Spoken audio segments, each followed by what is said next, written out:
హైదరాబాద్ మహానగరంలో ప్రభుత్వ భూములపై వాలుతున్న గద్దలను రియల్ మాఫియాను అణచివేయడానికి కాంగ్రెస్ ప్రభుత్వం ఏర్పాటు చేసిన హైడ్రా ఉక్కుపాదం మోపుతుంది.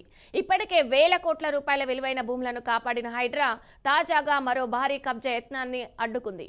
నగర నడిబొడ్డున అత్యంత ప్రైమ్ లొకేషన్ అలీన మాదాపూర్ పరిధిలోని కాకతీయ హిల్స్ లో సుమారు 300 కోట్ల విలువైన 4090 చదరపు గజాల పార్కు స్థలంతో పాటు ఇతర కామన్ ల్యాండ్ను హైడ్రా అధికారులు రక్షించారు. ఈ భూములను కొందరు అక్రమార్కులు నకిలీ పత్రాలతో స్వాధీనం చేసుకునేందుకు ప్రయత్నించినట్లు బయటపడింది. ఇక విషయం తెలుసుకున్న స్థానిక అసోసియేషన్ సభ్యులు ఫిర్యాదు చేయడంతో హైడ్రా అధికారులు వెంటనే రంగంలోకి దిగారు. రెవెన్యూ రికార్డులను సవివరంగా పరిశీలించారు. లేఅవుట్ డాక్యుమెంట్లను ధృవీకరించారు. స్థలాన్ని కబ్జా నుంచి రక్షించేందుకు తక్షణ చర్యలు చేపట్టారు.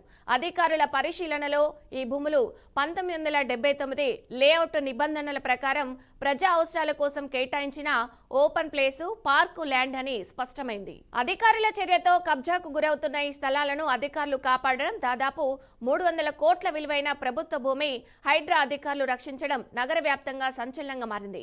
త్వరలోనే ఈ భూమిని పూర్తి స్థాయిలో ప్రభుత్వ ఆధీనంలోకి తీసుకునే అవకాశం ఉందని సమాచారం.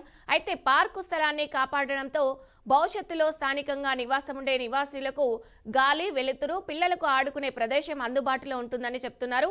అయితే కాకతీయ హిల్స్ లో 4090 గజాల ప్రభుత్వ పార్కు భూమిని రక్షించిన అధికారులపై స్థానికులు ప్రశంసలు వర్షం కురిపిస్తున్నారు. ఇక నగరంలో ఎక్కడైనా ఇలాంటి అక్రమాలపై కఠిన చర్యలు కొనసాగించాలని స్థానికులు కోరుతున్నారు.